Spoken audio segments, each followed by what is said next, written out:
మనం అయినా కానీ ఏదో మారినాడు అనుకుందాం, సంతోషపడదాం. నువ్వేమైనా వాళ్ళకైనా భోజనం పెడతానావా? నువ్వేమైనా వాళ్ళని ఏమైనా చూసుకుంటున్నావా?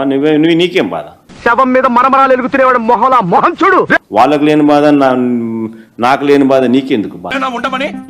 ఆ పార్టీ మీద మా మీద ప్రేమ ఎక్కువైంది. ప్రతి ఒక్కరి మీద అబాండాలు వేయడం ఆయనకు అలవాటు అయిపోయింది. అర్థం పద్ధతులు మాట్లాడతావు నువ్వు. కూటమి ప్రభుత్వం యొక్క ఫెయిల్యూర్ వల్ల జరిగినటువంటి ఆత్మహత్య, మీరు చెప్పినటువంటి హామీలు, మీరు ఇచ్చినటువంటి మాట మీద నిలబడమని మేము కోరుతున్నాం. కూటమి ప్రభుత్వం మేల్కొని రైతులకు ఏం చేయాలి? 40 ఇస్తే చేస్తానని చెప్పు. జగన్మోహన్ రెడ్డి గారి నాయకత్వంలో, మా జగనన్న ప్రభుత్వంలో మీరు ఇది ఖచ్చితంగా ప్రభుత్వ హత్య అని మనకు స్పష్టంగా అర్థమవుతాం. రైతుల బాధలు, ఈ ఆత్మహత్యలు మీకు కనపడటం లేదా? ఏం జరుగుతుందో ఆంధ్రప్రదేశ్ మొత్తానికి తెలుసు. అన్ని రంగాల వాళ్ళని, అన్ని వర్గాల వాళ్ళని మోసం చేస్తుంది ఈ కూటమి ప్రభుత్వం.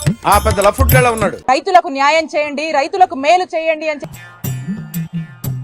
ఎందుకు ఈ కూటమి ప్రభుత్వం పట్టించుకోవట్లేదని మేము ప్రశ్నిస్తా ఉన్నాం. నువ్వేనా ఇన్ని డిస్టర్బ్ చేస్తుంది? అప్పులైపోతున్నాడు, రోడ్డు పాలైపోతా ఉన్నాడు, ఆత్మహత్యల బాట పడుతున్నాడు అని పెంచి రైతును సంతోషంగా చూసుకున్నటువంటి ప్రభుత్వం జగనన్న ప్రభుత్వం. ఇంతకు నువ్వు ఆడా మగ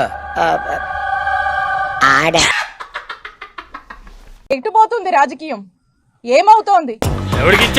నేను ఈ కూటమి ప్రభుత్వాన్ని ప్రశ్నిస్తున్నాను. ఈ పరిస్థితి వచ్చుండేదా అని నేను ప్రశ్నిస్తా ఉన్నాను. ఈ ప్రభుత్వాన్ని హెచ్చరించాడు, ఈ ప్రభుత్వాన్ని మేల్కోమని చెప్పాడు. అది చెప్పేది మీరు కాదండి, రుచిరాజు ప్రపంచ యాత్రికుడు. కుటుంబాన్ని ఎవరు ఆదుకుంటారు?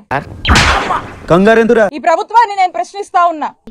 LIC పాలసీ తీసుకొని చస్తే డబ్బు వస్తుంది. మా నాయకుడు జగన్మోహన్ రెడ్డి గారు ఏరా ఎక్సెక్టింగ్ గా ఉందా?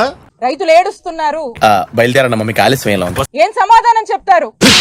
ఇప్పుడు చెప్పేది ఇప్పుడు మీరు ఏం సమాధానం ఇస్తారో చెప్పాలి అని చెప్పి ఈ కుటుంబ ప్రభుత్వాన్ని నేను ప్రశ్నిస్తాను.